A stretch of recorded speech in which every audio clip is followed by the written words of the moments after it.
Hey everybody, welcome to a very special edition of Power Hour, previewing the Romania Muscle Fest. I'm a schmuck here in Boston, but this guy is right there on the scene in Bucharest, Romania. Giles Tiger Thomas, he is actually doing the pay-per-view commentary tomorrow and Sunday. Take a look at that. Look at this. Here's the flyer. I found it way back. Boom! It's going to be with his partner Lauren Lauder and Mina Pajulati. I hate that picture. Why do they keep using that bloody picture? I fucking hate that. Sorry, shouldn't swear. Do you know what? I obviously went back to when, because I've seen Ildiko. She's here, the Hungarian promoter, fantastic promoter. She's the one who did the amazing thing with Ronnie in the summer. You know, sold the cinema, like 500 people were there. Yeah. And I remember because I didn't want to offend her when she used it, and she said, "You don't like it, Thomas?" She calls me Thomas. Because you don't like it, Thomas. And I went, have you got another picture? And she said, "Oh no, it's such great energy." And I thought, okay, well, I don't want to upset or offend her. And I was like, I'm not that vain. It's not such a big deal. But I just think it's now all the other promoters have somehow the universe is like saying, right, let's get it. They started pulling it out now and they use it on everything. And the thing is, it's on me because I don't have any, like Lauren's always getting on me to say, look, we need to get some professional headshots done. And, you know, because like we're doing a lot of these now and we're out and about and the thing is, you've got to, to have these sort of professional photos, done. It's important, but I feel so self-conscious about it. I hate every picture of my face at the moment. So I might have to get some Botox and lip filler and maybe use one of those apps that all the girls use to make me look younger and beautifuler. So here we got your stories. You got us updated on what's going on. Here are the judges: Turk Elgundi, the head judge; Emilio Martinez, Romero, who be judging. I've seen him today. I've just seen him about an hour ago. Oh, this was Ashley Kaltwasser as part of you just finished up a brief tour there in the UK with Ashley. Looks like Lauren's got an Ashley t-shirt. Yeah. Yeah. We actually met her at the airport and Ashley was in hysterics when she saw it because Lauren came running up to her, literally wearing it, and she did a video, and girls like they squeal with excitement, and she was like she couldn't get over it, like she thought it was so sweet, she thought it was so lovely that Lauren had come running up to her with her arms open because obviously they love each other, they're friends, they did the tour together in 21, and they've always stayed in touch. Lauren, she's like Lauren, she was getting a bit emotional actually. Lauren, she says, one of the first seminars, she says, look, he says, it's kind of a big thing for me. She says, because 11 years ago, she says, I was up at 4 a.m. when it was 2015 or something, and I was watching the Olympia, the pay-per-view live stream.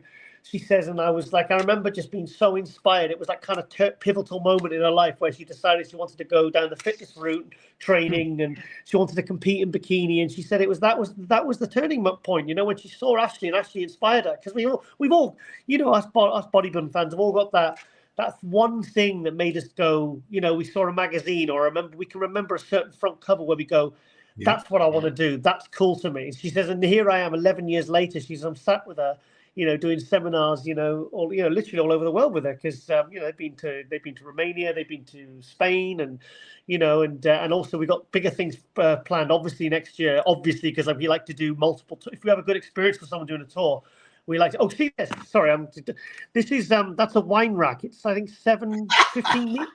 It's 15 meters tall, and they have to climb. They have to go climb up on a rope. The staff. They have some sort of like pulley system, and they have to literally physically go up and get it. Apparently, it's a bit of a. They said it's an iconic part of the hotel or something. This is where we stayed last night. Jeez. So that's the wine rack I'm going to have after I've stopped after I reach my 90 days of no alcohol. Well, are you going to break your 90 days? That's what I want installed in my house, Ron. Sorry? I said, are you going to break your 90 days of no alcohol for that? No, after 90 days. I'm saying that's what I'm going to get installed. Oh, okay. Gotcha. That's the stream. Here's the airport. But anyway, actually, I'm on day 74 now, Ron, and I've got to say, I hate to say it, like I said before we started filming, like say this morning, I was up at 4. We stayed at Stansted Airport. We got up at 4:30 a.m. and I was awake before my alarm went off. And at the airport, if you know me, if you ever traveled with me, and it's an early flight. Normally, I'm evil at hotels in the morning. I'm not literally the last guy you want to be at a hotel with if I've got up early. And this morning, Lauren, she says, Giles, she says, this is another thing I've noticed. She says, you're really, you're wide awake, and she says you're nice to be around. She said so. Yeah, so that was another reason to to maybe continue feeling good, and the reason why I'm feeling good. But, Right on. All good. Intermittent fasting, 0 carbs, all that, and I feel the best I've felt for years, mate. I know that guy, Jake Wood. He looks very familiar. Yeah, well, we got to the hotel because I didn't realize they even had a driver to pick us up. I mean, I wasn't expecting. We get that sometimes with like the Sweden promoters, Gasp and everything, and Hungary. But for some reason, I thought we were getting a taxi, and then the guy we come in, and then the guy stood there with our name, Giles Thomas, Lauren Lotter, guy in a suit with a nice nice limo sort of thing. I was like, oh, thank you, Jake. And it's like it's little things like that. I mean, for me, that's a big thing, because it shows, and it was just for me and her. It wasn't like a group of us. Do you know what I mean? It was just for me and Lauren. So I went up and gave, literally about 2 hours ago, I went up and I hugged Alina because I said, thank you so much. I said, because these little things, they make a big difference, especially when you've been up since 4:30 in the bloody morning, What's that box? So I don't know what it is. They've got them downstairs, and then they got these little, they've got them all over the stage at the registration, because I've literally just come back from the registration, because it's only it's like a five-minute walk. But they've really upgraded the venue as well. They've expanded it, and it's even the pump-up room now looks like the main room did a few years ago. And I haven't seen the main room yet because it's literally opposite. But Alina was telling me exactly how it's worked. But I've just been to the registration where all the amateurs are, and I tell you what, it looks busier than it's ever been, because the last time I came was in 22. I came 21, 22. 23, I didn't come because I felt embarrassed because I cancelled on them for the Masters Olympia a week out, because remember all the medications I was on and I didn't feel well. Yeah. And I felt and Lawrence says, look, are we going to go to Romania? Because Jake and Lena would love. I think they'd like to have us back. And I says, to be honest, I think we should skip this year. I said, I feel too embarrassed. I said, I feel really bad letting them down. But yeah, so it's but it's nice. It's nice to be back because it is such a fantastic show. And at the end of the day, like with the Olympia All-Star Tours now kind of like really, really kind of taking off, like really this year, like in a way that I kind of wanted them to take off a few years ago. Like Jake and Dan, they really support me. They've really come through, and they've been good on their word with everything they said they would help me with the social media backup and the, and just the support and the, I'm always on hand for advice and stuff like that. So for me to sort of come over and do these kinds of things, it's and also do a really good job for them and make a good impression and help any way I can. Like Lauren's literally at the registration helping out now. She's just volunteered. She's there helping everyone register because I wanted to do this, and I've got a few other things to do with the Ronnie tour and stuff like that for next week. So I had a bit. So I said, Lauren, you may as well be useful. And she says, I love Jake and Lena. So yeah. But like I said, when we got to the hotel, that was the first person we saw when we walked in. Jake was there. So yeah, it was nice to see. It was funny seeing Lauren and Jake next to each other because it's like Clarida and bloody Brian Shaw. Yes, because he is about 6'7" or 6'8", I believe. He's a very, very tall. 6'11". No, you would actually know. How tall is he? Who? Jake, because you're 6 foot. Jake. So you can actually. I think Jake's about 6'5". I'm 6 foot. Okay, well, I mean that's all. It's all the same from down here. So, all right, well, let's get into it because, we have a great show. This is Hang on. I'm just drinking my. Can you see that? The coffee. It looks very nice. I don't want it to fall out. Can you see what type of coffee it is?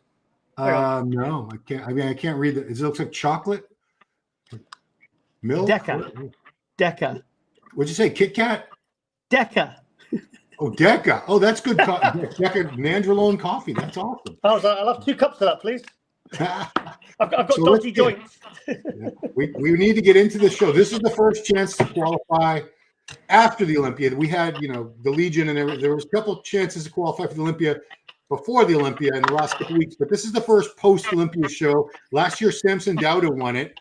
So a few guys from the Olympia are hoping to wrap up their qualification now and just shut it all down until next year's Mr. Olympia. And the first one is this guy. And let me just say something to all the fans of Brazil, if I can, because they're such great people. So, grande campeão Rafael vencerá. That means your great champion Rafael will win. So they'll be happy with me saying that. But he is the highest ranked guy. He was 8th place at the Olympia a few weeks ago, and he is the heavy favorite to win this. What say you, Tiger? Hang on, was he 8th? Yeah, he was 8th. Okay. You sure? Okay, yeah, sorry, yeah, because I had him. I thought he was going to be a little bit higher, but yeah, I mean, I just saw the updates this morning, and with Neil Hill. Actually, as soon as I landed, when I was getting my luggage, I was sending voice notes to Neil because I didn't know whether Neil was going to be here, and he said, "Yes, I've been here with," because he calls him Hafa. Apparently, you're supposed to say it with a H, like Hafa. And I always say Rafael. I mean, I'm probably butchering the name. I realise that, but yeah, he said he's been with Rafael since Tuesday. He said he's he definitely looks better than the Olympia. And Neil, he's very, very enthusiastic about his clients, as he always is, because he puts a lot of heart and soul into it. Yeah, he said he's definitely tightened up from the Olympia. Because I remember it was a bit hit and miss with Rafael with before the Olympia, because like I heard rumors he was behind on his prep, and then you thought, well, he's got a new baby as well. And I was like, oh shit, I hope this is. And then we were only seeing like mirror pictures, and there was a few indicators, like with some of these pros, the little tricks they try, because they maybe deep down they're sort of having to play catch up or they're in trouble and they're not going to be bringing their best. So I remember I've got a funny feeling. I said I'm hearing rumors that he might not be bang on, and I thought he looked absolutely fantastic at Olympia. I mean, and I like the fact that I always like the fact with Rafael, the fact that he's always managed to, and I spoke to him about this, and he says, like I said, you've never taken any big, massive jumps in your physique. Like say when Ruli went to Kuwait back in 2012 to 2013, and then I remember seeing him at that Finland show, and he put about 30 pounds on, and the kind of things they're doing to put that kind of weight on a short space of time. It kind of fills the muscle, but it doesn't really build muscle. And 9 times out of 10, it just blows the waistline. They lose the lines. But I mean, I got clarification of Rafael in an interview once, and he says, "Look," he says, "Giles," he says, because I said, "Mate," I said, "Look," I said, "you've got such a beautiful shape." I said, "You've got, you're kind of like Sean Roden, Samson, these guys that are bringing classic to the Open." And people were like, sort of, is this guy going to go classic? But he was 240 back in 2017. Like I said, that bloody San Marino show. I mean, I mention it every time I bloody do this show, but it was such a significant show because it was his pro debut. And I think he was 24 then, 23, 24. So he's still only around 30, 31. And he's been around since 2017, but he's been consistently. Like you're only talking like maybe, and on a guy that's 6 foot. I mean, what is he, 6 foot, 6'1"? He's only putting like on 4 pounds, but you add that up over 4 or 5 years, that's 20 pounds. 7 years, that's like nearly 30 pounds. And I think, and I'm glad that he's got someone like Neil Hill in his corner, because Neil's not one of these size at all costs kind of guy.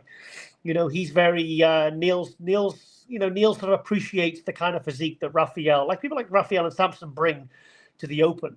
So 100%, I actually bet, I can't show you my phone because I'm on the phone now, but I bet 50 quid with Neil that Rafael would win, and I think he'll win convincingly this weekend. Don't forget, he also won it in, was it 21 or 22? Yeah, well, I know he has won the show before. Yeah, he's won it. Honestly, there's so many shows at the moment. I'm struggling to keep up. But yeah, he's won this show before.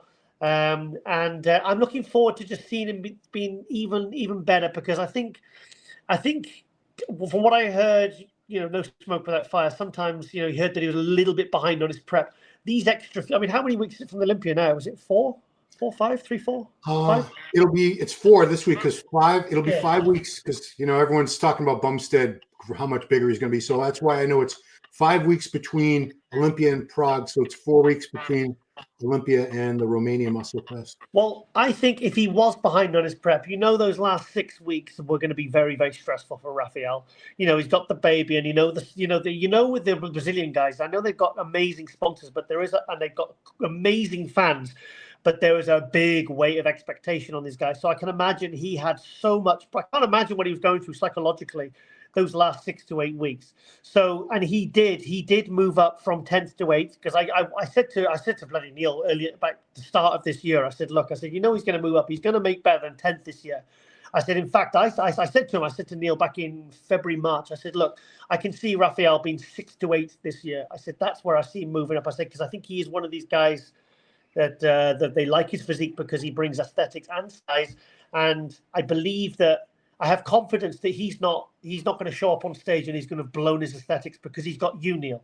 So because I knew he was doing bloody Romania I'm gonna have to check on my phone, but it was around February, March. He told the game plan was to do Romania, like as far back as then, because like Neil kind of said today, he said no. He says, look, the plan is, he said they really want to get a win here because they want an early qualification. Because think about it, you're a new dad.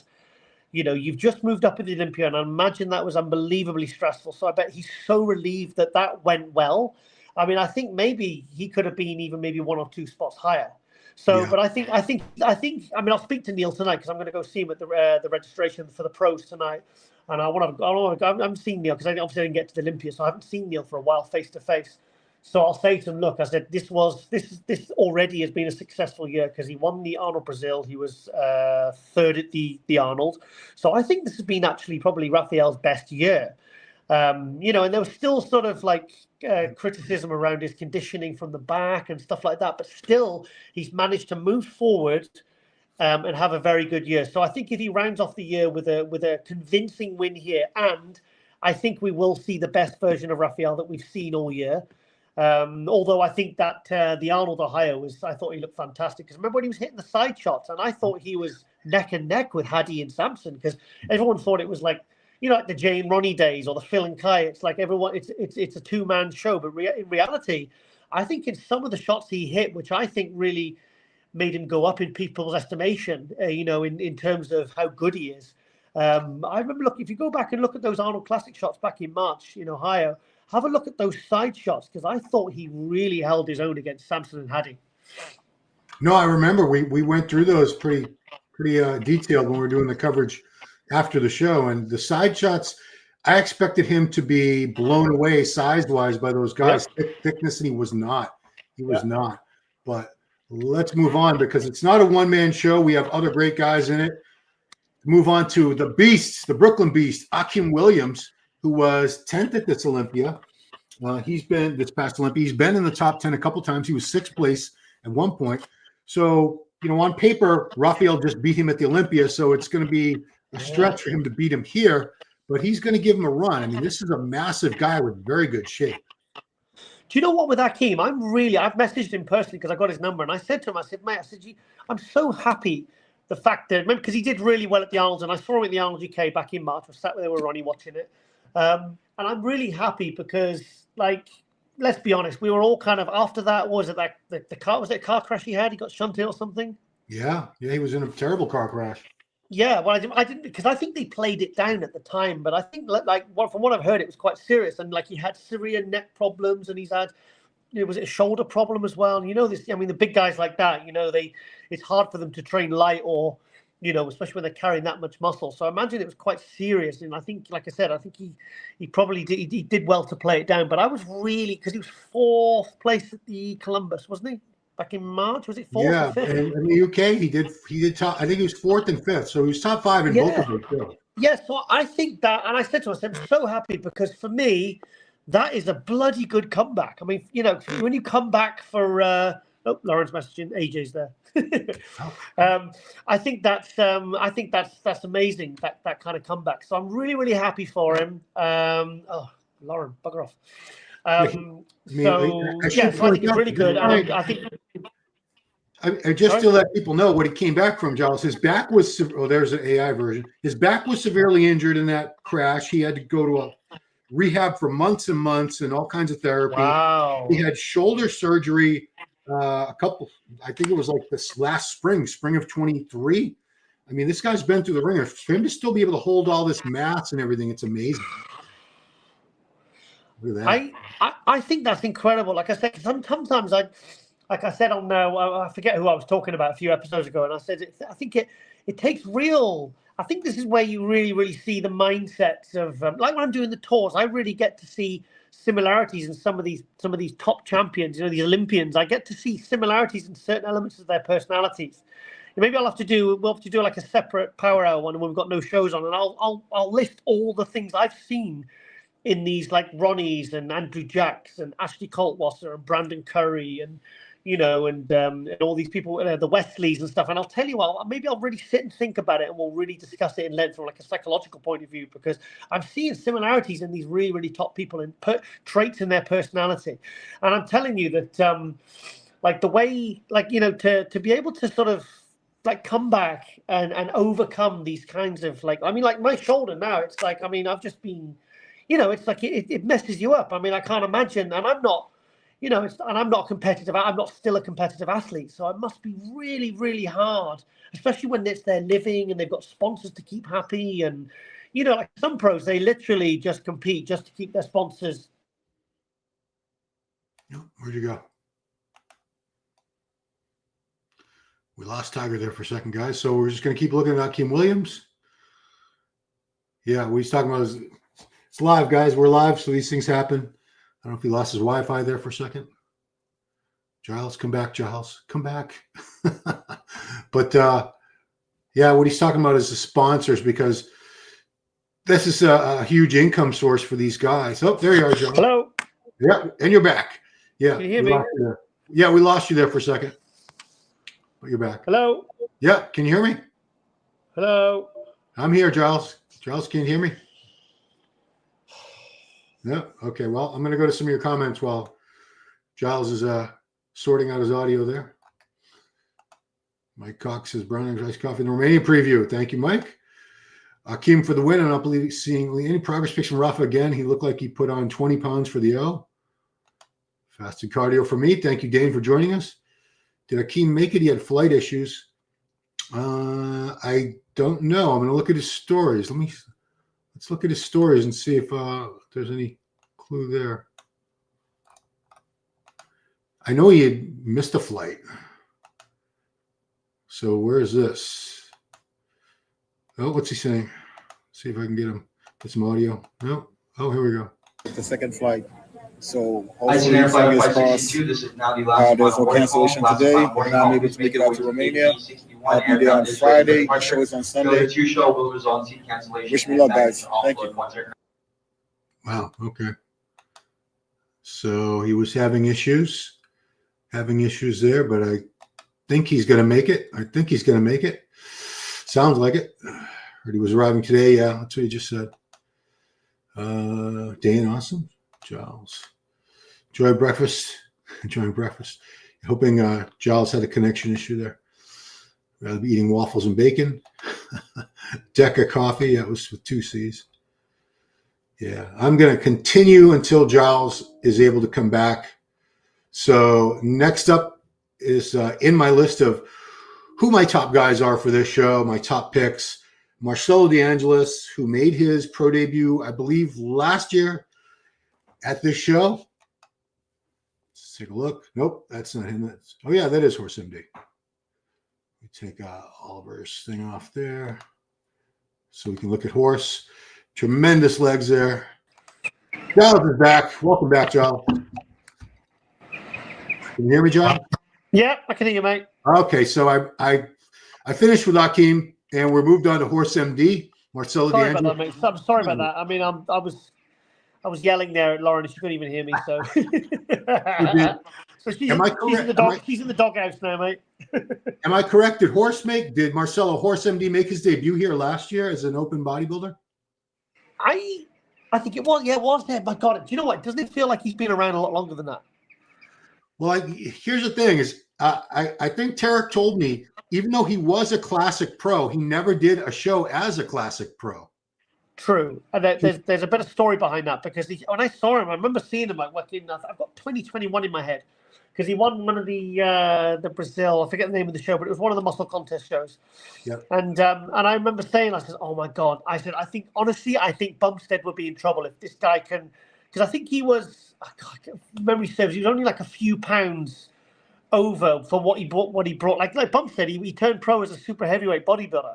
Right. But he was like, for classic, he was only a few pounds over. So I was really, really hoping that he was just going to shave off those few pounds, maybe go straight into a classic show like within months, so he doesn't kind of put on too much muscle and outgrow it. So he did try. I remember he did try to get ready for a classic show, and I forget when he pulled out. I mean, maybe Miguel can answer that, but he did pull out because I think his body was just wanting to grow, and I think then he pulled out of the show. And then he just decided to jump in open, and I was doubtful, but what he brought in Romania last year, I thought absolutely fantastic. I thought he looked brilliant.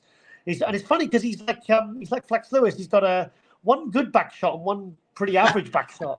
Like his rear lat spread is really good. The way he does it with the fists down, he's got a really wide, thick lat spread, and his rear double bicep is by far his worst pose. Whereas Flex Lewis the other way around, he had an amazing, like unbelievable rear double bicep and a pretty so-so lat spread. But this was the show. This was the show where he turned pro as a super heavyweight. Now imagine, like I say, it's 5 pounds off that. Imagine 5 pounds off that in the classic. I mean, But unfortunately, he just wasn't to be, because as soon as he started his off season, his body was growing. Because the thing is, he's a young athlete and he's still pretty new, you know. So I was disappointed because, I mean, look at that. I mean, that to me is classic. But then again, you've got Samson as Mr. Olympia now. You've got guys like Rafael's probably likely going to win. So you know, these we are getting sort of classic physiques in the open, if you know what I mean, that just are basically, you know, 20, 30, 40, 50 pounds over the classic limit. But I think Horse, I've been struggling to try and get a handle on how he's been looking, because I saw a couple of updates and I like in the last few months, and I'll be honest, I wasn't blown away. I was expecting, I mean, you know, some guys are like, they can look average in, like Jamie the Giant. I always use him as an example. Like in his updates, because he'd do it morning, fasted in his bloody backyard. He was no pump, no nothing. And he looked so, okay, average. And then when he'd get on stage, it'd just be like, wow. But unfortunately, we're in the era of social media, people choosing out 1 out of 1,000 pictures they've taken that morning under the good light in the gym and with a pump. You know, they'd be using some of them are using bloody Photoshop and filters. So unfortunately, what we normally get actually now is we get guys that look unbelievable in their pictures and like, in pictures. So I'm hopeful that what I was seeing was the case of like Jamie the Giant, where he looks kind of like, okay, I'm not really seeing any major improvements, but it, you know, what really counts, as you know full well, is what happens when they hit the stage. So I'm excited to see him actually, because I haven't seen him in the flesh compete yet.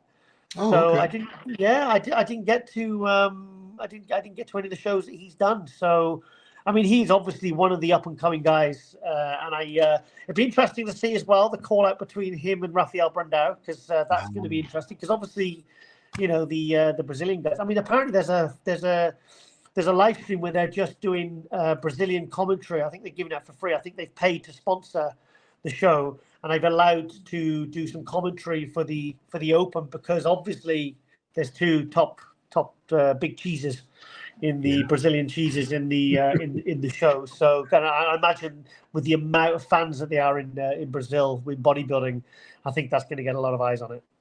Oh, I mean, it's an enormous country. It's 300 million people, I think, and it's so many. America. It's almost the same population as the USA. That's pretty crazy. Well, America's 250, isn't it? As I believe. No, we passed 300 a while ago. Oh, wow. Yeah. It's all the immigrants. Well, hey, don't start. It's all those droves of people. It's like, well, let's not get started on that one. All right, so let's move on to another great guy. This one's Emir Omeragic out of Germany. I was privileged enough to see him for the first time earlier this season at New York Pro. Young guy, very impressive. He came over to New York. He did the Cali Pro. And made a really good impression on the U.S. fans, the judges, everybody. He's the real deal, this kid. So I expect him in the first call out for sure. Ron, do you know what? I'll say it now so I can say it publicly. Don't be shocked if he takes second to Rafael. Okay. Don't be shocked, because this guy is always underestimated. And unfortunately, because Akim's done the Olympia and made top 10, because Rafael's been, the Olympia. I mean, I think Rafael's got this on lock, so let's just put him aside for now. Yeah. But I think with Emir, he does quite a lot of shows, but he's because he's still, what is he, 26? He's 26, 27. He's a young kid. I know that. Yeah, but I tell you what, I mean, I remember seeing him when he got second to Angel Calderon at the 2021 Big Man Weekend in Alicante. I mean, Laura would do the live stream. Yep. And he was, I think, 21 or 22 there. And he was second. I mean, he was absolutely incredible. And I remember when I got on the stage doing the wrap up for MD for you guys. And it's funny because he walked up and he said hi when I was doing the wrap up, and I turned around and I was like, I didn't realize how big he was. And I was thinking, my God, this kid's like 21, 22 years old. He's a beast. But I tell you what, he gets his back shots. He's always, his conditioning is incredible. Yep. And I think I wouldn't say he's underrated because he's had some really, really good placings. But I'm telling you what, this guy, I would not be blown off. Don't be shocked if he beats Akim, and do not be shocked if he beats Horse Empty. In fact, I would say, if I was really pressured, I'd say he's going to take a solid third place here. I think he'll beat Horse. I think he's a little bit more complete. But it all depends what Horse's condition is like and whether he's made any improvements. But I think it's going to be interesting to see, because like I said, I think it's going to be the Akim and Rafael show. I think it's going to be it'll be pretty close, but I think Rafael will squeak this one. But I'm really interested in seeing Emir versus the guy I just talked about. Horse. Sorry, I was looking at the pictures. I was distracted by the pictures. Yeah, I think Horse versus Emir is going to be a really interesting one. But I think Emir will take him, mate. I really do. Yeah, I mean, the more I'm looking at him now, I tend to kind of forget about guys, how good they are if I haven't really seen anything from them in a few months. And he's a big kid who gets in amazing condition. He does. Nice wide structure, those super wide clavicles that are always impressive. I stood next to him and interviewed him in New York Pro. He's he's got to be at least 6 foot, maybe taller. Yeah, I think he's 6 foot. In fact, I completely, sometimes like I said, you think about certain people, you forget who you saw on the list a week ago. So I'm looking forward to seeing him again, actually, because I really like him here. I think he's a good kid. In fact, he's given me some really brilliant interviews.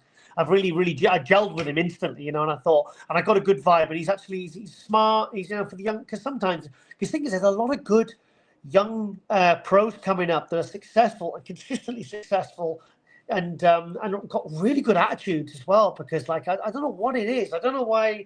Like if you look back in the 80s and 90s, all these super young pros, most of them went off the rails eventually, or they end up sort of, you hear a bit of drama about them because they're just they're just a bit immature. But some of these young pros now, they're really switched on. I mean, like I said many times, I was a maniac when I was his age. I was. It was just, but and I thought I knew it all, and I thought I was smart and stuff. And looking back, I really wasn't. Oh no, we were idiots. Here's a good. I mean, this judge for a guy he's got to be about 260 at least on stage, and in that kind of condition. Yeah, I mean, Akim's going to have his hands full trying to beat that. Do you know what? I think the likely thing is Rafael, Akim, Horse. But I would put Emir as a solid third. But I tell you what, don't be shocked if he gets second. And I think it's going to be interesting as well because I'm telling you what now, when he turns to the back, he will take Rafael in both back shots. He'll certainly take Akim. He'll certainly take Horse. So that's two of the compulsory shots. I think he's really deadly in the rear shots because he's very complete. He's got very thick, chunky lower lats, and he's got big legs, but they're hard and separated. He doesn't have the greatest shoulder to waist, but for a big guy, he's got amazing muscle detail. It's not like the blown up insulin look, and he's not pitting everything, to death. So there's 0 striations left. But I think he's. I think. Like I said, I would have him a solid third, but don't be shocked if he gets second. Fair enough. Moving on, another guy that could do very well. This is out of Poland, Krystian Wolski. We'll blurry this stuff. I'm going to find his Instagram, but Krystian impressed me very much. He's not as massive as like an Akim or an Emir, but beautiful, beautiful shape, and the conditioning was right where it needed to be. So let me look at his update. The last updates I saw, he was looking crazy. So let me find that. I literally saw him about 45 minutes before we started because I glanced over and I thought, I'll go over and say hi to Krystian because I'm trying to think if I think I have been at shows where he's competed actually, in the flesh. But I think because I've interviewed him a couple of times, once or twice since, and you've got a bit of a rapport with these guys. But he's really starting to move up now. No, I turned the audio on back, so it's off. It doesn't sound like you, Ron. He's very, very. Look at him. He's very unique. He's got a lot going on in his physique. He's really he's got Morosasi now as his coach. He's moving up. He's had some good results. That front lat spread I think is an absolute. His front shots because he's very well proportioned. He's got. He's got crazy legs, but he's got crazy upper body as well. But he's one of these guys that again will probably steadily just keep progressing. But unless he messes up, he's not going to be out of the top 5. I'm just trying to think, could he take Horse even? I don't know. I like this guy's overall shape and structure better, but I think Horse has so much more mass. Yeah. Horse has got those. He's got some nice shots, Horse. In fact, I didn't expect him to be as good as he was last year so soon, because when he turned, like when he was next to Samson and who was second? Behruz. Like he was holding his own. He's big, he was conditioned, but I think Krystian, statistically, it's looking like he's going to be 5th. But I'm trying to think maybe if one of them's off or whatever, or he's shown his improvements. I mean, he could move up maybe 1 or 2 spots. It's not a shoo-in that other guys are going to beat him, but they are maybe a little bit further ahead. But if I was a betting man, I'd say like 5th place. That's what I've got in my head. And I'm looking forward to seeing him on stage, actually, because like I said AJ, this is a bloody good lineup, mate. I said this is actually because a lot of talk's been on bloody Prague and Bumstead. It's all people are talking about, and, Clarida and stuff like that. But I'm really looking forward to seeing this lineup. I think it's going to be a really good open lineup. So it's going to be good. Really good. Can't wait. Yeah, like I said, every time I look at a list, there's always a bunch of names that I don't know that you do know, especially if they're European athletes. And we went through the list before this, and you pointed out this guy. Oh, look at the thighs. I was there at this one, Ron. That was a guest posed at the Sweden show a few weeks ago. So this is Mike Cecil. I don't know how to pronounce it. Mike, I don't know. But and I forgot to write down what country he was from. So my bad, guys. I don't know. Actually, he's from Germany. I have the list right there. Mike Cecil is from Germany. Bonemo, okay. Jan Turek is from Czech Republic. Okay. So yeah, this is Mike. I'm just gonna call him Mike. How's that, everybody? It's like a German saying of Mike. It's Maik, but I would say Mike. Just call him Mike. Yeah, Mike. So this is this is a shot. So he's there he is with Krizo, and everybody looks small next to Krizo. But yeah, I mean, just like this guy's going to be, he'll be, maybe not first call up, but right after that, who knows? You never know what's going to happen at these shows. Certainly. I tell you what, this guy is freaking huge. I mean, I saw him, I guest posed at Sweden. I was there. If you look at the back with the guy with the green screen, that was me, Mina and Lauren and Ashkan doing commentary. But he's a big guy. He's coming up quick. He's still quite young. And if I was getting some food afterwards, about 6 times a day, I get food like 10 times a day. And he came over and he started chatting. We were chatting for a good 45 minutes. And because I didn't really know much about him, I've seen him on Instagram. I saw him he was at some bloody rave thing with this Indian headdress on. And but it certainly caught the eye, because it was a bit different. You don't expect bodybuilders to do that, really. But really. And he was training at the gym we were.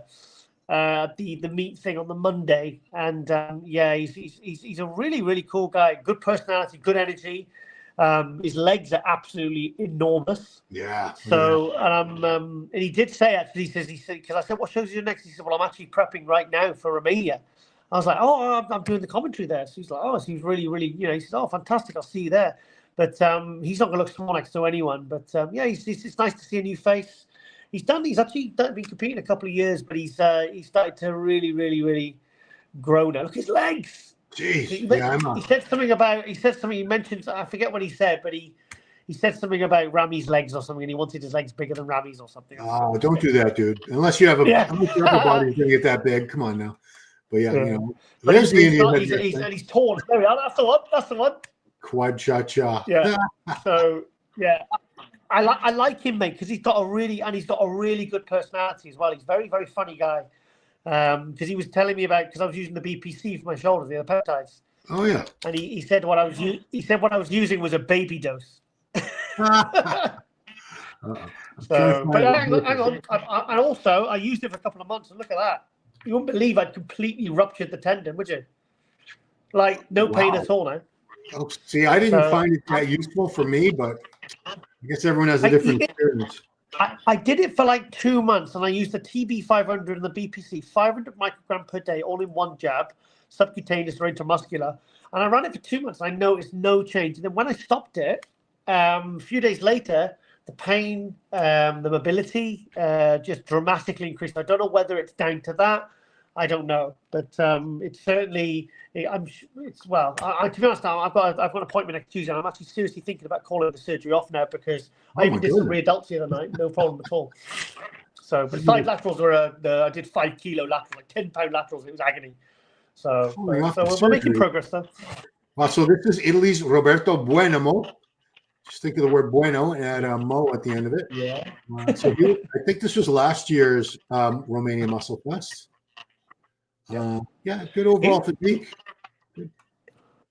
Looks like he's a bit of a diamond in the rough, to be honest, because I watched a few live streams. It was probably last year. You know, we were watching all the European live streams, and he kept popping up in every single show. And he was kind of like a top of the rank sort of second call out guy. And I was thinking, he was hitting some shots. I was looking at some body parts. And I was thinking, this guy's got potential. I mean, this guy's got real potential. Like he said, he's really big, fantastic shoulders, great legs. But he's one of these guys that, you know, some of these guys, they're kind of okay, and then they really start to make progress, and they make a few tweaks here and there, or they nail the condition, or they get with a different coach, and the coach does something drastic with them. You know, he's one that you know, if he took a big level up in his improvements, he could really, really do well, mate. So there's just another guy to keep an eye on that will look good in the lineup, and I'm looking forward to seeing him in the flesh so I can properly analyze him. Do you know what I mean? Top to toe, side to side. Right on. So wish him the best of luck. Let's move on to a guy I have seen before. Let's see if I can type his name incorrectly. Mike Hulusi. Yeah. Okay. So this is out of Australia. His name is Mike Hulusi. And I saw him at New York. He was New York Pro this year. Looked really. He did. He's really gnarly condition in it. Really vascular, dry, nasty condition. I like it. Yeah, big dude. There we go. Okay, so this was a week ago. Good. Yeah. It's nice to see as well. Nice to see some new faces as well coming out of Australia, because I hate to bring it up, but the whole COVID thing completely destroyed Australian bodybuilding there for a couple of years. I mean, they really. I mean, if you know the story, I mean, they went ridiculously overboard with the whole COVID thing. And bodybuilding, literally for a couple of years, they lost all of Australia and all the drama around that. And they really struggled. It's only just started to make a resurgence in the last year. So it's really nice to see kind of new faces and you know, guys like this coming out, because, you know, it seemed like there was going to be nothing coming out for a few years, but it's you know, with guys like this, it's happening now. So it's cool. Funny you say that, because I remember we all remember in 2020, Arnold Australia got canceled at the very last minute. Oh. I'm very unfortunate for Tony Doherty. He lost a lot of money. Yeah, but I remember Sergio Oliva. Most guys never went over there. They skipped the flight, but he was there early, so he got stuck there for months. I think he ended up spending like 3 months or 4 months in Australia because they wouldn't let anybody leave. Wow. Okay, let's move on to one more guy. Where's Jan Turk from? Hungary? I can't remember anything, can I? Oh no, he's Czech. Czech. No, so the Czech people just got really mad at me. So this is Jan Turek. John, probably Jan, I'm guessing. Another Turk. Big dude, another big guy. You've seen him several times. I know that. Yeah, he's good. Very good.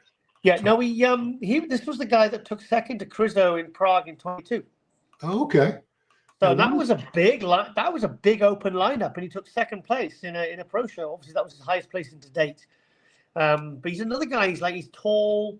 He's got like a big structure. He's wide. He's very well balanced. He's tall, but he's got very good legs for a tall guy, which is, you know, because if you ain't got big legs and you're a tall guy, you may as well just forget it, because it just looks ridiculous. Right. But I think legs are even though he's got nice balance, his legs are absolutely fantastic. So he's another guy, very well balanced, very well put together, great conditioning. I'd be interested to see if he's put some size on, because if he put that a little bit more size on his upper body, because he's tall, but he's got nice separation, nice detail, nice balance. He's kind of ticking all boxes, but he just needs a little bit more size. So, I haven't seen him on stage since 22, so let's see if he's improved. Yeah, I was looking for more bodybuilding pictures. He's got more pictures of cars on his Instagram than he does bodybuilding. But that's okay. So Milan Shadek, the other Czech guy, Milan Shadek's like that. He's big into his cars. Yes, he is. And he's on their Instagram, and it's all bloody cars. It's like, mate, come on, we want to see the muscle, mate. So that's who we're going to talk about for Open 212. I just want to mention Ahmad Ashkanani, because he's a guy that's won a lot of shows, and he's been as high as second place at the 212 Olympia. He did slip down to 9th place at this last Olympia, so we haven't really seen his best in a while. But basically, looking at the lineup, unless there's some people there that really surprised me, he's probably my favorite to win this. We'll look at one other guy in a second. But yeah. Well, I think I know the other guy you're going to talk about is Radoslav Angelov from Bulgaria, but I was, you know what? I mean, it really, he's got. I know we talk about the greats of 212 like Flex Lewis, Jose Raymond, Eduardo Correa, Hidetada, guys like that, Sean Corrida now. But I tell you what, I mean, I remember being at the 2016 Olympia when Phil Heath won, and he was second place to Flex Lewis, Ahmad. I mean, like, he's always, apart from this year, he's always been top 5. So hang on, that's like 8. So I don't know where he placed in 2015, but I mean, I saw it with my own eyes. 2016, he was second. So he's kind of like the Sean Ray of the 212, that he stayed in that top 5 for a number of years. Right. And gone through several, kind of era changes with a new champion and a new crop of guys to challenge him that come close but never quite beat him. So I think Ahmad is a real, he's a real sort of name in the 212. So. And he looks and he looked as good as he always looks. So yeah, it'll be interesting to see. But I mean, if he wins this, he's got a nice early qualification as well. And I mean, obviously, if he's doing this show, it means he wants to qualify for next year. Yeah. So he's obviously got no plans to exit. So let's see what he brings. But Radoslav, man, I think Radoslav could push him. I think he's better conditioned and better sort of different sort of physique. But Radoslav is no joke, mate. Yeah, I mean, Ahmad's thicker, but he's also got that short torso, short limb. This guy's a little more structurally pleasing, for sure. I wouldn't be overly shocked if Radoslav beats him. This guy's very, very good in his own right. Yeah. Look at that. Yeah. Yeah. Yeah. I mean, Chris, I saw him turn pro in 2018, June 2018 in the UK, middleweight. And I remember, was there an overall? Did he win the overall? Yeah, he won the overall. That's why he won his pro card. Oh, wow. Okay. Yeah, look at that. And he was only like, I mean, so he was turning pro as a 80 kilo. That's 176. And I mean, I doubt he's even close to 190. Really? Wow. So yeah. But he's thick. I mean, I love his back. I think he's got, because the first couple of years he had really, his upper body was completely overpowering of his lower body. Even though his legs were nicely separated, his quads were okay. His quads are good, but his hamstrings, his glutes, and his calves were like Rami was those couple of years. His hamstrings, glutes, and his calves were really lacking. And then I think it was must have been around 2020, 2021, and he really improved them. And he must like this show because he always seems to do this one in Prague. He always does it. So he's not afraid to compete. But look at the legs now. I mean, the legs look, to me, the legs look imbalanced now. Oh, everything's proportional now. I remember a couple of years ago doing previews and showing pictures of him, and I was like, man, if this guy brings his legs up, he'll be pretty damn good. Well, they're there. I actually find his physique a lot more pleasing than Ashkanani's. Do you know what, Ron? I do too. In fact, I'm going to put my money on him winning. Yeah, you know what? I think he will. I think he will. No, I think he will. I think he'll beat Ahmad because he's coming up, and Ahmad is kind of as good, but we're not seeing anything new from Ahmad. But look at the back. His back is incredible. I mean, his readable bicep, and because it was like Wesley, like the first couple of years, like the way the first couple of years Wesley Vistas was coming in, but I thought, after a couple of years, I thought, is this guy never going to be able to get conditioning? And then all of a sudden they turn up to a show, I think it was Romania show in 2019, and then Wesley kind of fixed it, and then ever since his conditioning's been good. So guys, and then with like Radoslav, I thought this guy's never going to be able to bring his hamstrings, calves up, and then one year he shows up and he's obviously put the work in. So I think I think these guys, when they really, really apply themselves and they really see, this is why it's so important for people like ourselves to give critique, because now that the bodybuilding media is so sort of dissolved and also a little bit clickbaity and negative and focusing on bullshit drama and who's coaching who and who said what, it's kind of like what we do is kind of a bit of a lost art, mate, because unfortunately, how else are these guys able to get proper feedback on their physiques? I mean, I know maybe they're doing,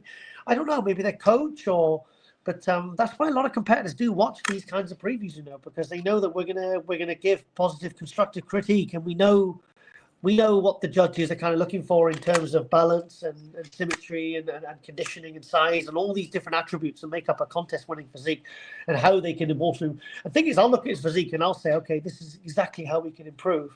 And I'm not trying to put him down. I'm not trying to sort of, be negative in any way.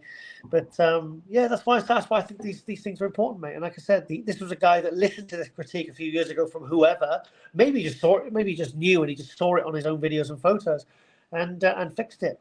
So more power to him. And like I said, he's still so far into the 212. So this isn't a guy that has to worry about making weight. So fair play. It's a great show. So let's get to some comments. People like your deck of coffee, by the way, while you're gone. So I'll make another one. Emir, good for the joints. Good for the joints. Good for the joints. It's a long acting coffee. Does it stay in your system for like 11 months? Emir is the real deal. A lot of people want. Not good for lovemaking. I'm surprised. A lot of people. A lot of people would love to see Emir. A lot of people like to root for the young guy. The young guy that's really improving. Do you know what? If there's going to be I don't know if you can call it an upset, because the kid is good, and it's not like he's come from nowhere. We've seen him compete many, many times. He's been top 6. What was he? Third. He's top 5 New York Pro. He's been second in when he was 21 years old. So here's for the Prague show. Are they changing the criteria for open judging? They don't change the criteria for a particular show. I mean, it's the best guy on stage is going to win, whoever that happens to be. Yeah. Sometimes it's a guy that's got better, more pleasing shape. Sometimes it's not. It's whoever happens to be standing there that day, and it's all the different attributes they're looking for. Thought that was Martin for me. Listen to Ron. He's right. He's right. Rafa and Akim doing Prague. I'm sure Akim will probably do it. Do you think Rafael will change his mind and do it? Hang on. I've got. No, he's not doing Prague, because I remember I spoke to Neil about this. There's something family. There's some family thing he's got to be. So like he committed to Romania way back in the year, purely with the goal of doing this one and this one alone, because he wants to win it and qualify. So but there's some conflicting date that means he can't do Prague. But Akim, I don't know, but I can certainly ask the promoter, because I've got to speak to him later today. Yeah, I think Akim. My money says Akim can do it, even though I think he's just showing up now. I haven't seen his story, but he missed his flight, or they wouldn't let him on his flight or something. So I hope that doesn't screw him up, because I heard that. International travel, that's pretty far into Europe. That's a long trip where he's going from New Jersey all the way to Romania. He could have come and stayed with us. We've been touring with bloody Ashley, haven't we? Well, how long? What was your flight from UK to Romania? Further than it was a direct flight, but I think it was 2 hours 50. Oh, okay. So let's call it 3 hours. It's about a 6-hour flight from here, from East Coast USA. So get about 9 hours of flight time. Well, it's about from New York to say Manchester. It's about 7-8. Yeah, you're right. And then you're looking at about 10 hours total flying time. Okay, well, let's hope he's okay, because I like Akim. I like Akim too. He's a cool guy. So I'm just making a deck of coffee. Jack, any opinions on Rubiel dropping out of Romania, Prague? Yeah, Rubiel was supposed to do these shows. He's been just dropping out of shows, but I'd rather see this guy come back full force next year at his very, very best than, continue on a prep that he's not really, his heart's not in it anymore, or whatever the case may be with Rubiel.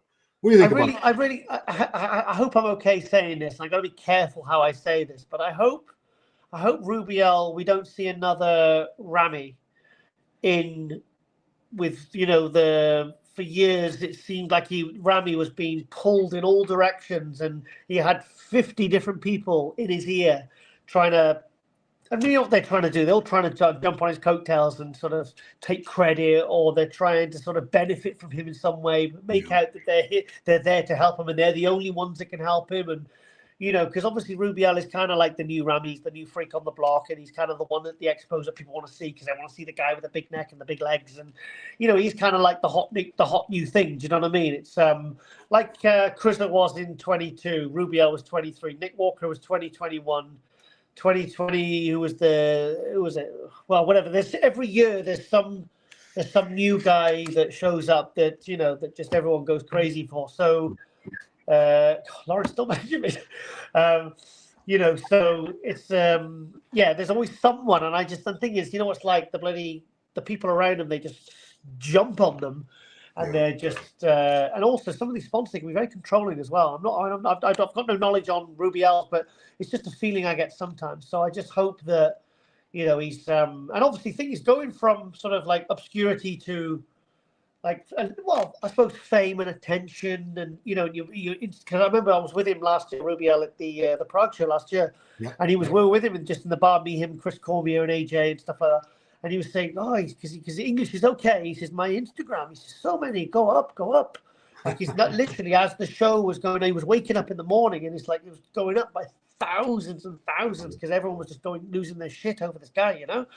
Yep. So I just hope that we don't sort of, because the thing is, sometimes these guys can have their careers and they can have a lot of time wasted by, and also their experience of rising kind of ruined by people interfering too much and trying to claw at him and trying to, like I said, take credit or control him because they benefit from that. So I just hope he's okay, because like I said, I liked him. I think he's a good kid. He's an exciting new talent, and I don't want to see. That's why I think Krystian's done really well, because he's like, I spoke to Krystian about doing a tour, and his team said like he doesn't really like to travel. He just likes to be in his, you know, like the Dorian Yates, Ronnie sort of, he likes to be at home with his family, and he's not an extravagant, flashy guy.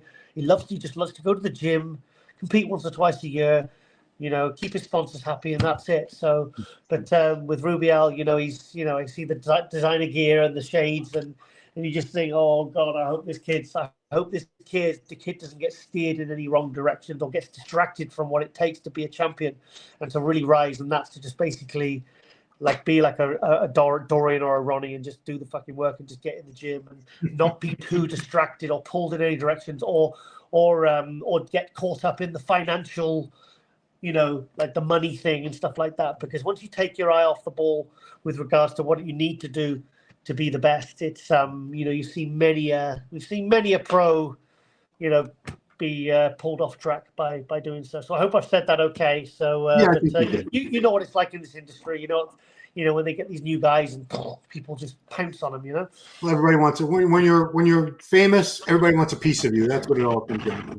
Yeah. So everyone wants to cash in on that fame. Yeah, well, exactly. And I mean, I've heard a few things, and I just hope he's okay, because he's a nice kid, and we want to see him fulfilling his potential and not going off the rails, basically, or thing is, it also takes. So I want him to enjoy the process, enjoy the rise, and not be told what he can and can't do. You know, I you know, because like I said with Ramy, that I felt like Ramy could have been as good as Ramy was in 2020. I felt like that could have happened maybe 5 years before, if maybe he hadn't had this bloody entourage around him, all, you know, pulling him from pillar to post, as we say. Pillar to post. Yeah, so next Zilla, we wish you the very best. Yeah, I mean, he's an up-and-coming young guy. He's got his whole career ahead of him, so let's hope stays on the rails. So you've got to see him in the flesh, man. He's a monster. He's really, like, when he came out, I just went, holy fuck. And then I turned around and Steve Weinberger was nodding, like laughing, because I went, oh, sorry. And he's like, don't worry, I get it. He's like, yeah, you give me that. Yeah, it's fine. I had the same reaction. Yeah. So I want to acknowledge Kalyan Krishna. Thank you so much for that contribution to the channel, Kalyan. I want to also let you know, Kalyan, I have been in touch with Chad Nichols. He wanted to see if I could arrange an interview with him. And Chad finally did get back to me. We're trying to arrange something for Monday or Tuesday of next week.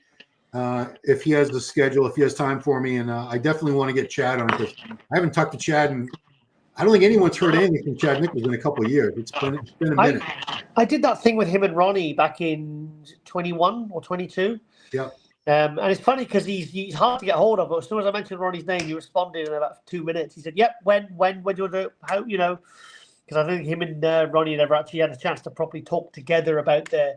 It was fantastic. I was just sat there, like, just, you know, sort of just listening to all these stories and these like when I had Jay and Ronnie on together, that was incredible because they'd never done a podcast together. But with Chad, you're probably, if you suggest that you get up at silly o'clock, I think he will do it because he works through the night. He's one of these. He works really weird hours. It's like he starts his like his whatever, like he works like 12 till 4 in the night. Oh my God. Yeah, it's crazy. Like you'll have to maybe have a nap and then get up and just say, like, you know, just to appease him, to get him locked in, because otherwise I just don't think you'll be able to get hold of him. So I think if you maybe suggest that, just say, look, I've heard you work crazy hours. I'm willing to work that, you know, because sometimes you got to do what you got to do if you want to get this interview. You know, that might be the deal, the cincher. Oh, well, thank you for telling me, because I'll suggest that to him. If that was going to be, if that's what it takes, I'll do it, because he's somebody I've never actually done a full interview with Chad ever all these years. So I'm really looking for this to happen. Look at that. You're doing the. How was the Lee Priest one, mate? What's that? How was the Lee Priest one? Oh, it was great. He was excellent. Was it? Yeah, we talked for almost an hour and a half, and I could have talked another hour and a half to him. Did you? Oh, good. Stories for days, that guy. He's hilarious. And you know, an open book. Was he on best behavior? Was he on best behavior? Or He was. He didn't insult me or anything weird.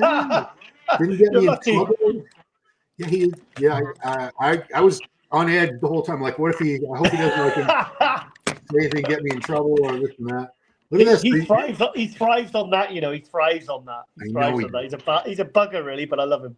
This is great news from Big Mike Cox. Hey, what's up, Mike? The Prague show, which Giles is also going to be doing the pay-per-view for, EVLS Prague show in Prague, Czech Republic, next weekend with Chris Bumstead. $16 for the live stream. That is awesome. That is awesome. Because some of these live streams are like, you know, $50, $60, $70, $80. Yeah. So, okay. I spoke to Jake before, and I said, that was a boss move. I said, do what you did with the prize money. And I said, was that a last minute thing? I get the impression, or what I heard, or the rumors. I said it was a last minute thing, and he said, no, that was a last second thing. Wow. And I said, well, I heard that you did because I worked it out, because there was 6.4, because the highest number I saw at the finals, it was 6.4K. Yep. So that's 6,400 times $75. That's $480,000. I thought, I had it in my head, or whether I was told, or whether I just put two and two together, that they saw the live stream numbers and they were so happy with it that they decided to. But I said, was that to do with the live stream numbers being, you know, good? And he says, no. He said it was overall. He said, wow. we literally counted up everything. We looked at, you know, profit and whatever and what we made and stuff, and we decided, literally, he said the ink was still wet on those checks. He said those checks were blank until the very, very last minute. Wow. He says, and then literally, you know, he said, you know, people were waiting for something like that to happen. But he said I said, no, that was really, really cool. That was a really cool move. I said, that was a nice little way ending. And I said, I'm sure Samson was very happy with that as well. Do we think the Arnold bumps the prize money past 500? I think here's my prediction. Within 2 years, both of those shows are going to be $1 million first prize. I feel differently. I don't think this is going to be like a tit for tat, you know, like you know, sort of willy wave, as we call in the UK, willy waving. This is not like a one-upmanship thing. I don't think Arnold is going to bump up the prize money anymore for the Open, but I think what he might do is he might either reintroduce all other classes, or he'll give like 200 or 300K to the classic, because you know what Arnold's like. He likes the classic physiques. And I think I don't think he'll, because otherwise then the Olympia has to do it. And the thing is, like, yeah, the Open guys are gonna benefit, but what about all the other categories? What about the fact there's no 212? What about the fact there's no the figure and women's physique? You know, I think what they'll do is they'll either reintroduce a class like 212, or I think they'll increase other classes, because I think that's how. Because otherwise it looks a bit obvious, and it's a bit. I don't think it's good business, because otherwise they're just going to be cutting into their profits purely to try and outdo each other on one thing, because there's 11 divisions in the Pro League. There's, you know, all these other divisions, and now it isn't just open. So I think you're going to end up alienating some of the other fans from the other categories, and also the athletes as well. And I think Arnold will want to do the right thing overall, because I think he has to concede on this one, because otherwise he's going to be, he'll end up just sort of doing something rash and giving away $1 million, and then, even though it's not going to exactly hurt his pocket, it's worth $500 million, you know. So okay, well, I want to wrap this up by letting people know how they can see you and everyone else. This pay-per-view happening the next 2 days, but you guys are probably more concerned with Sunday, the pro show. So please go to wingsofstrength.net, and then it has upcoming events. You click on Romania Muscle Fest. There's all the information on there, and the pay-per-view is going to be. I hope that, yeah, live. And then at the bottom, I've had a few muscle cons in my time. So the live pay-per-view link is there, guys. So you'll see Giles and Lauren and Mina doing commentary on all the pro divisions happening. They're actually doing you guys are doing the amateur show tomorrow, and then the pro show Sunday, correct? Sorry, I'm just sniffing something. Yeah. Someone knows. No, we're not doing the amateur. We're not planning to do the amateur. Because that'll be too much. Because by the time Sunday roll around, we'll be exhausted. So tomorrow, I'm just going to be around. I've got a bit of work to do as well in the room, because obviously I've got Ronnie flying in next week to Prague, and I've got a few things to finalize with that, and then I've got something else this month as well, pretty big, that I've got to pull together very, very quickly, because now the team's getting on my case. So, because don't forget, it's going to be pretty much 4 tours back to back this last few weeks. I did Andrew Jacked, straight into Ashley Kaltwasser, Ronnie Coleman, and I've got one more that I'm yet to announce, which is it's definitely going ahead, but it's kind of coming up quick. So and obviously I've got to go to Romania. I'm going to Prague. So to be honest though, I find that I was really worried a few weeks ago. I was thinking shit, because I had that fatigue thing in the summer, and I was worried that all these tours coming up, I was worried, am I going to be well enough to do this? And then about 3 weeks before Andrew Jacked, I felt completely fine. My energy was fine, and I found that all these things, doing them back to back, I find I have more energy. Like I literally got up at 4:30 this morning, and if you know me, I don't get up at 4:30 anytime. So, but I feel good. I feel like this is, I can do. It proves now that I can do these without, almost consecutively and not burn out. So I just so I'm feeling. It's been a big confidence boost for me that I can do multiple things at the same time and not, and actually enjoy it and not feel stressed out and exhausted all the time, because I feel energized at the moment. I feel absolutely amazing. So, but it also helps that we had good people to tour with as well. So, I've been very lucky. Thank you again, Kalyan. And I'm gonna make sure this Chad Nichols interview happens. If I have to wake up at 2 a.m, it's fine. I can take naps. It's good. So, guys, wingsofstrength.net is where you can get the pay-per-view and see all the commentary with Giles and Lauren and Mina on Sunday for the pro show. Is that the special athlete menu he's been eating off of? Filet mignon? Okay. Beautiful. I had steak and asparagus. Oh my God, it was so nice. But I've got to check the exchange rate, because I want to make sure I'm not, because I don't know whether that's good or not. So I'm gonna have to check on my phone after this, because otherwise I'll just eat like 50 times a day. Fair enough. So he's been getting messaged from Lauren like crazy this whole time. I'm going to let you go, Giles, so you can get back to your lady there. Of course, you've got a lot of pressing matters. And we will be very eagerly watching Sunday your commentary. See how this shows turns out. Whether Rafael wins, Akim, Emir, who knows? You never know in bodybuilding what's going to happen. So we'll see. That's it. So thank you so much, Giles. Thanks everybody for watching. Appreciate you joining us on another episode of Power Hour, and we will see you next time. Thanks for watching.